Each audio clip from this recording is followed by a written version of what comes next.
Welcome back to the best podcast you've ever heard, the thing that has brought the most joy to your life, the thing you've subscribed to and that you look forward to weekly, the thing keeping you alive and functioning. Today, Rachel's gonna talk. That's what keeps you alive and functioning.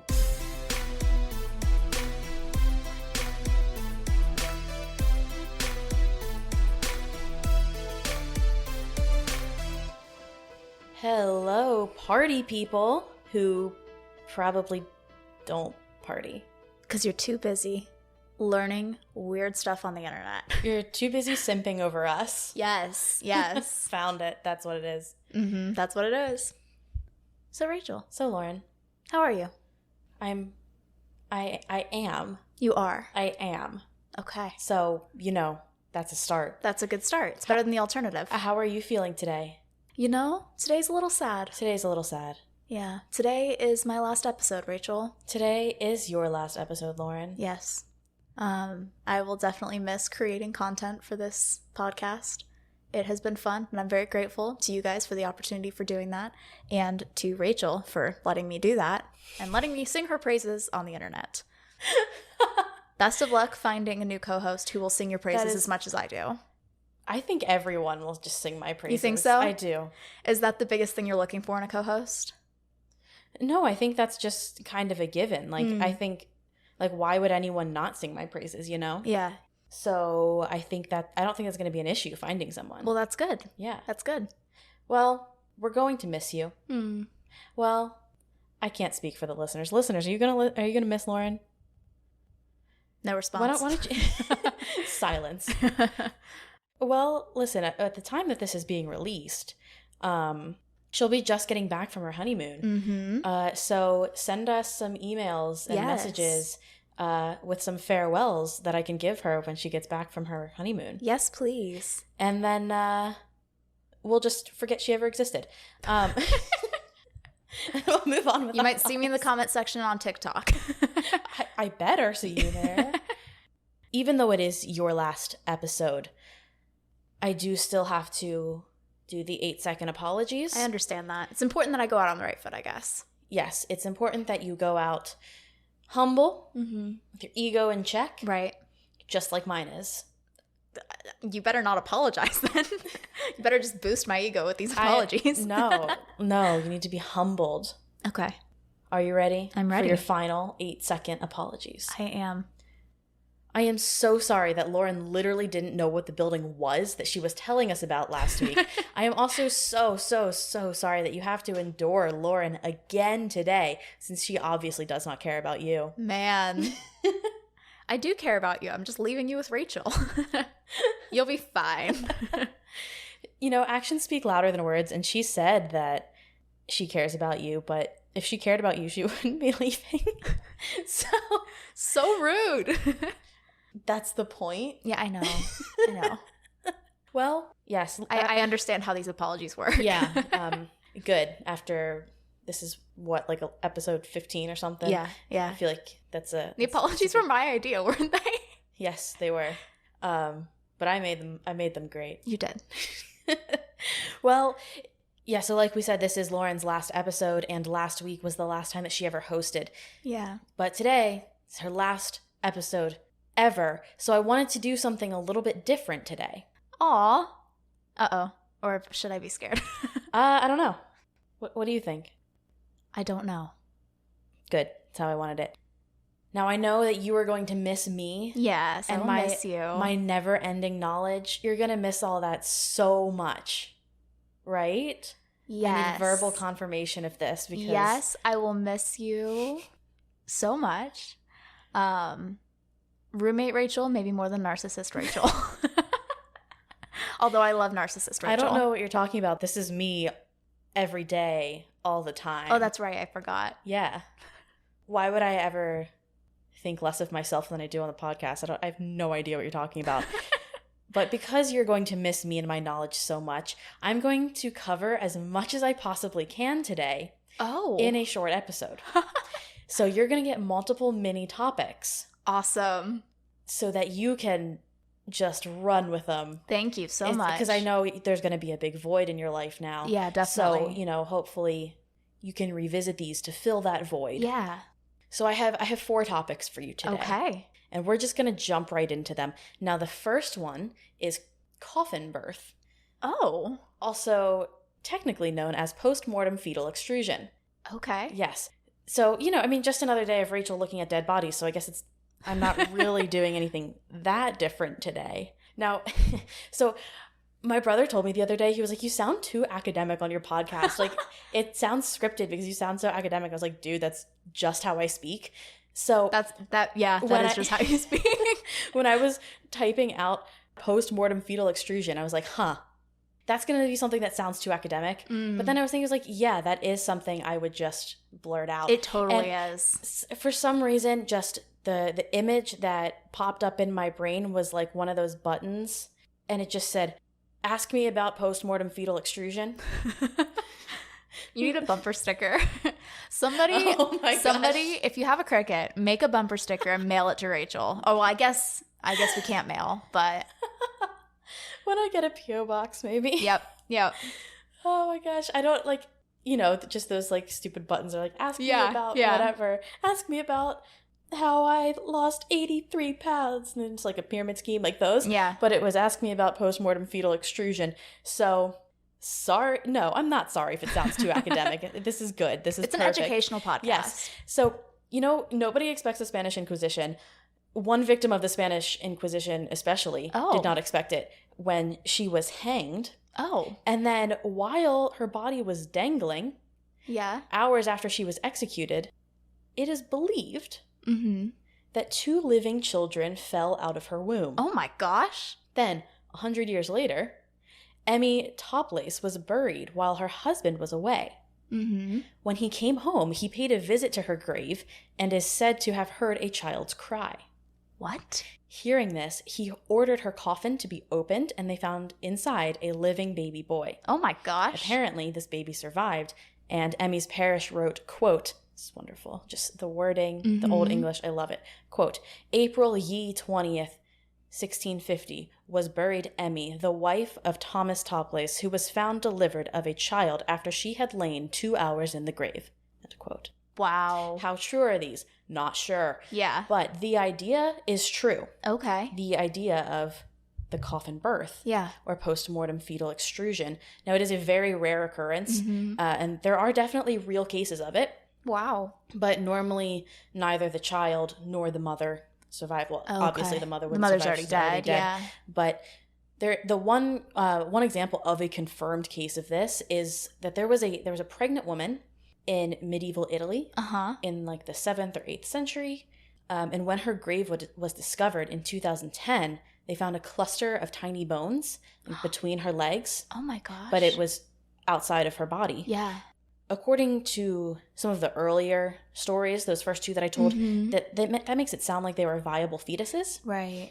But that is what makes me not sure that those are true. Right. Because by definition, postmortem fetal extrusion is the expulsion of non-viable fetuses. It's possible that with those first 2 stories, they really happened, but the babies weren't alive. And then it just became legend. You know what I mean? Yes. Or in the case of the first one, the woman who was hanged, it said living. That doesn't necessarily mean viable. Right. You know what I mean? Yep. May have been living when they first were quote unquote born. Right. But we don't really know because it's, old and legend-y. Yeah. Yeah. So how true are those? Not sure, because it is normally a non-viable fetus. Right. And this occurs when a pregnant woman's body who has died begins to decompose and body tissues are depleted of oxygen. Right. At which point anaerobic bacteria multiply, metabolic activity increases, and then there's increased pressure from the release of gases such as carbon dioxide and methane, which creates enough pressure to expel a fetus. Fun fact, this is also what causes bodies to bloat. Oh. Yeah. Interesting. I mean that's after they've died during decomposition, that's what causes them to bloat. But I mean usually it's dairy otherwise. That's an overview of what causes dead bodies to bloat. It's detailed and not something we need to get into today. Thank you for that. So we're going to go to the next one. All right. We're just going to keep trucking. Here's something super fun. A super, super fun fact. Okay. Chicken poop has such a strong ammonia smell Uh-huh. that it becomes nearly suffocating after only just a few minutes. Oh my gosh. If you're around enough of it. It can cause physical symptoms such as irritation, to headaches, to vomiting, to corrosion of the nose and throat. That's crazy. It can also cause some psychological symptoms such as stress and depression, apparently. Man. And long-term exposure can be very harmful to humans. Interesting. That's not the interesting part. Oh. The interesting part is during the French occupation of Thailand, the French troops took advantage of this. Oh no. Nothing like the French coming in to make you say, Oh yeah. oh no. Now, the French troops built a small prison in a seaside town in Thailand. Very small, little brick structure. Yeah. 14 feet long, 23 feet high. And it was used against those who resisted the French occupation. Good. See where this is going?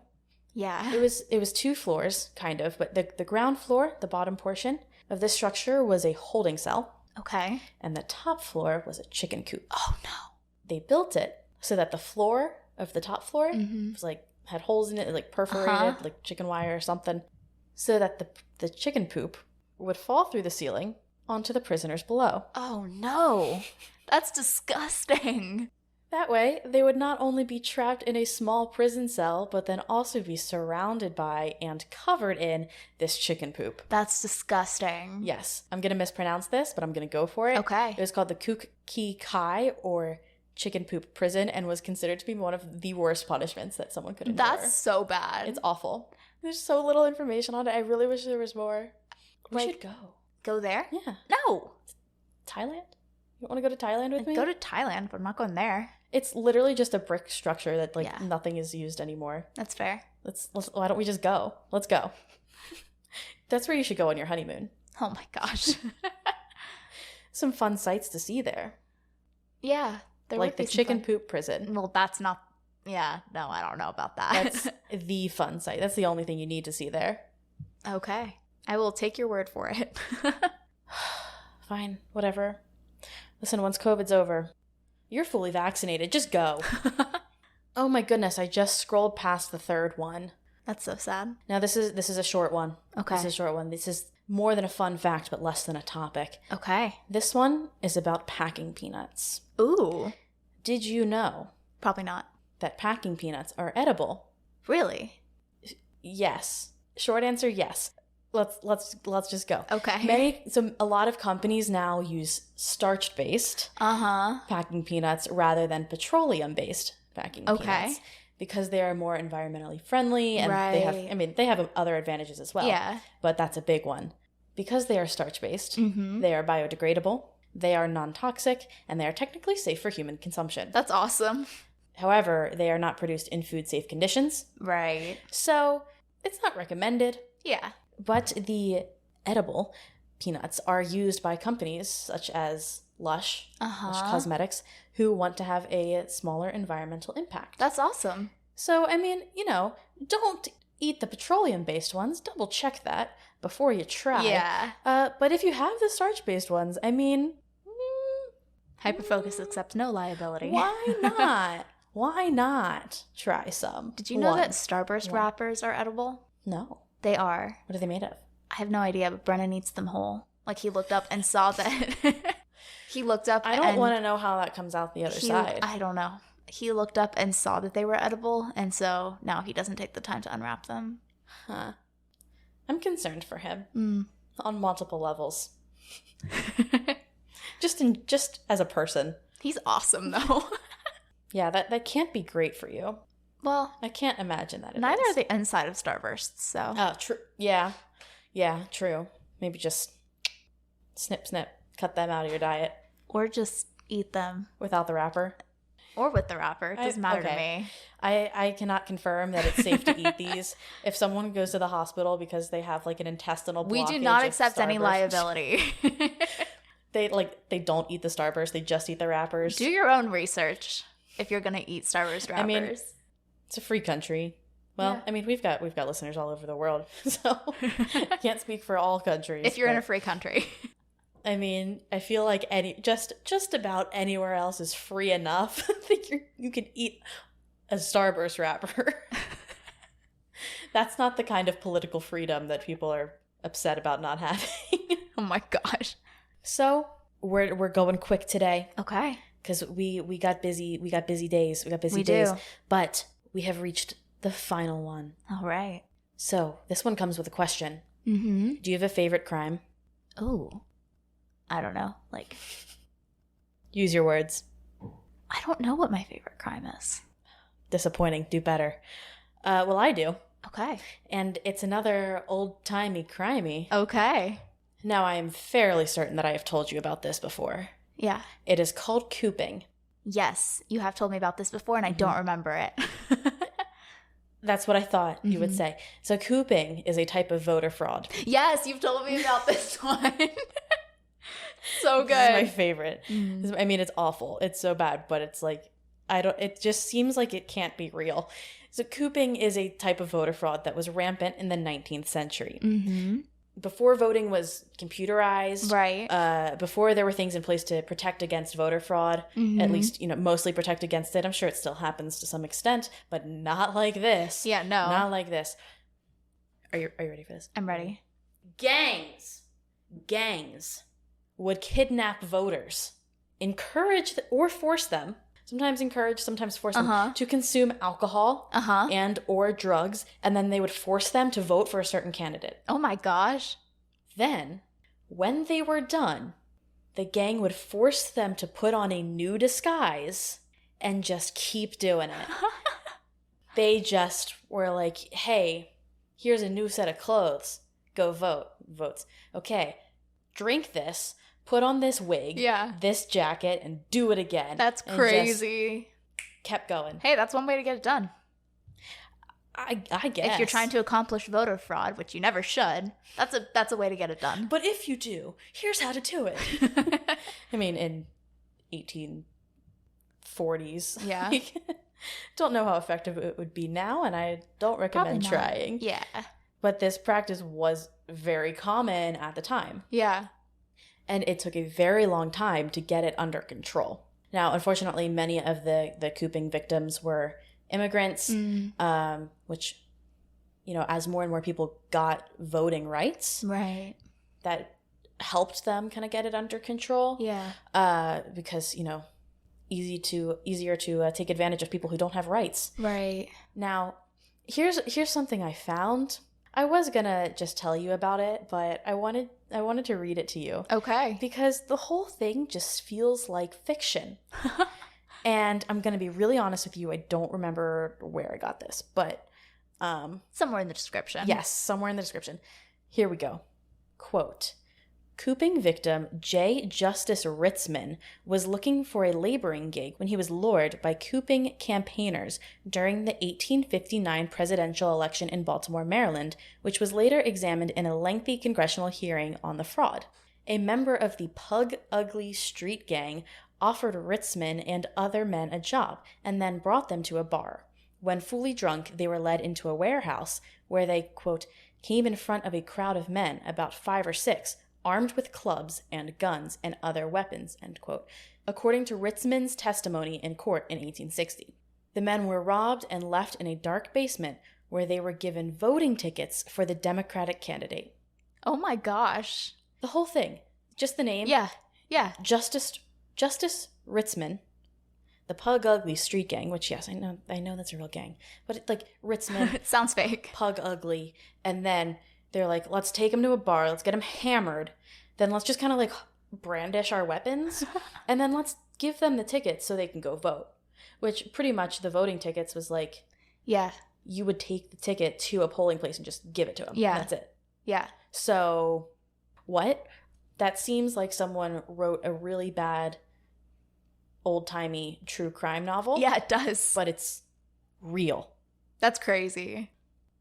If you were a criminal mm-hmm. in this time, what would your name be? Or what would your gang name be? Oh.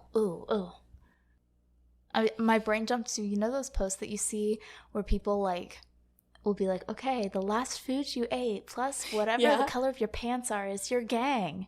That's what, or is your rapper name or is your whatever. That's what my brain jumped to instead so of what was actually. the last thing you ate? M&Ms. The M&M Black. Yeah, M&M Black. I feel like that's a little too close to Eminem. True. Although we're not looking at rapper names. I want an old-timey gang name or criminal name. Mm-hmm. The silence is deafening. What would your name be? I don't know. I'm asking you. I can't think of anything. I would wait and let the press name me. Oh. Yeah. Well, does Pug Ugly give you any inspiration? That's your baseline. Maybe I'd just join them. There we go. Spoken like a true follower. No, I don't know what my name would be. I think I would let the press name me. All right. Just try to go nameless for a little bit. I mean, yeah, that's the best way to do it. Yeah. Fly under the radar. But I'm going to need an answer from you at some point in time. Oh, gosh. It doesn't need to be during this episode, but I'm going to have to be able to tell them what you came up with. Okay. Just in case, you're ever involved in anything. The FBI knows to come to me so I can give them information. Gotcha. On your street gang. Because obviously that's what you're going to be doing a year from now. You're going to leave the podcast and your life's just going to go downhill. Wow. Out of the hosts of this podcast, I don't think I would be the most likely to start or join a street gang. What are you saying? Stop playing with that mic. I'm saying you would be much more likely than me to start a street gang. No, obviously that's like literally what you said. Are you saying that you think I would? I'm saying if one of us were going to, it would be you, not me. I'm not saying you would, but I'm saying you're more likely to. I don't know about that. I feel like you could break. And then all of a sudden, you'd be a completely different person. Oh my gosh. It could happen to anyone. Mm-hmm. Could happen to anyone. Yeah, it could happen to you. Could happen. Mm-hmm. I don't anticipate that I will be a criminal anytime soon. That's a good plan. Yeah, I think so. It's a good plan. It's not my post-pod plan. It's good. I'm glad to hear it. Glad to hear it. I tried to come up with a joke, and then I forgot what it was. Wow. That's heartbreaking. I had a joke, and I forgot it. Aw. Heartbreaking. Well, anyway, even though Lauren can't come up with a gang name what would be herself, your gang name? I don't know. See how hard it is to come up with? I'm sure I could come up with something. Then come up with something. It'll come to me at 3 a.m, and it'll be perfect. Text me. I will. Yeah. Let's see. Let's play with some stuff here. Honestly, it's really hard to sound intimidating and old-timey. We'd be something along the lines of like, I know it's rootin' tootin', but it'd be like the Rudy Tooty Booties. That would be awesome. Me and my gang, the Rudy Tooty Booties. So good. So good. Come on. Yeah, something like that. Yeah. We'll workshop it. Before we start our own old-timey gang, right? We'll, finalize it. Yep. Edit. Mm-hmm. Get some marketing materials out there. Sounds good. Do some recruiting. Maybe we'll go to some job fairs, set up a little booth. Yep. Yeah, it'll be perfect. Can you imagine? I feel like we would if we went to a job fair on a college campus as the Tutti Frutti Booties. People would be Think about so how many people would come over. All of them. All of them. Maybe that's how we get someone to work for the podcast for free. Like an unpaid intern. Yeah. We reel them in with the Rudy Tooty Booties. So good. If you want my job as co-host. If you would like to work for the Rudy Tooty Booties, send us an application. Please do. But this time, I want it to be on, like, old parchment. Yes. I mean, via email. If you're, well, you can do that. Yeah. I mean, if you're gonna apply, I need you to commit. Yep. I need you. Yep. I need to know. Go all out. Mm-hmm. I need to know that you're willing to do anything for the podcast. It's important. And anything for the Rudy Tooty Booties. Yes. I hope that doesn't live on. I hope that everyone ignores that is in this episode. Just never talks about it again. Well, anyway, with that behind us, we return to the story of Justice Ritzman, but really Cooping victims in general. Many of them are brutalized, beaten, or at least threatened, like Ritzman was. Interestingly, I'm into this theory. Okay. I'm into this theory. A lot of people believe that Edgar Allan Poe, who was famously extremely sensitive to alcohol, died from a cooping incident on October 7th, 1849. So he probably would have been forced to drink alcohol. Yeah. And if he's very sensitive and drinks enough. Hold on. Yeah. We're getting there. He probably would have been forced to drink alcohol. And before the Prohibition, voters were often given alcohol after voting as a sort of incentive. Yeah. Wait, when did the Prohibition start? That was 1900s. We're good. Yeah. We're way before. I was like, wait, did that start before he died? No. So he may have been like given some by the gang and then given some by the polling place. Like he was so sensitive to alcohol that like 1 or 2 glasses of wine, he'd be like blackout drunk. Oh my gosh. Yeah, wild. I didn't think anybody was like more of a lightweight than me. You've got Edgar Allan Poe beat. I've got Edgar Allan Poe. Yeah. Yeah, that's pretty good. That's something you should put on your resume. Dang. But he was found like confused and drifting in and out of consciousness near a polling place. Ooh. On an election day. Yeah. And he was found wearing clothing that was very different from what he normally wore. And by all accounts, it was not his clothing. That's an incredibly viable theory. I mean, come on. Yeah. That sounds right to me. Yeah. Yeah. That's awesome. I don't think we ever need to discuss. I mean, not awesome. It sucks for him, but like awesome. Super interesting. It's awesome. No, it's interesting. Look what you've done. It's interesting. I say as if I didn't say on my last episode, like that I enjoyed researching the Blood Countess. Well, Lauren. Yeah. I know we had to keep it a short episode today. We did. But I hope I gave you enough topics today. Yes, thank you for that. I appreciated it. I will be thinking about those all day and, for the next few weeks. Yes, definitely. Because it's I'm sure it's going to be very hard for you to hear someone take your place. I'm excited to see. And you're going to have to go back and just listen to one of these mini topics every day. Yep. One of these 4, just repeat them every day for the rest of your life as, yeah, a comfort. Thank you so much for that send-off and that gift. You're so welcome. You're so welcome. Don't forget to send Lauren some farewells. Yeah, please. On anywhere. Anywhere you want. On anywhere. We're everywhere. We are everywhere. Everywhere. Where can they find us, Rachel? Everywhere. Everywhere. But if you want to, send in an application to either take Lauren's place or be an unpaid intern for the Rudy Tooty Booties. And don't forget, the Rudy Tooty Booties will take care of you. We're a family. So just, how I imagine how bizarre gang conversations sounded in the 19th century. Trying to very seriously talk about very serious topics and then bug ugly. Rudy Tooty Booties. If you want to send us a resume for any of those things, or you want to send Lauren a farewell, you can send that on our Instagram, HYPERFOCUS Pod, our Twitter, HYPERFOCUS_pod. You can send it to us in an email, hyperfocuscast@gmail.com. You can also find us on TikTok, HYPERFOCUS_pod. And you can find us on Facebook, HYPERFOCUS: a podcast for chaotic minds. There's a page and a group. Yes. You can also find us on Reddit and I don't know where else, a bunch of other places that I don't even remember. Just come find us. You can do it. We believe in you. They're saved on my like iCloud keychain. You think I'm gonna memorize my logins? No, sorry. You can do a little work to find us. Well, and with that, regardless of what Rachel might say, I love you. We love you. Do you wanna do a special send off? We love you. What do you mean? For your last episode. What do you want me to do? I don't know. I don't know. I'm asking you if you want some more airtime. Thank you all for listening to me for the last 15 episodes. I really do love you, and that's all I'm going to say. We love you. Stay chaotic, babes.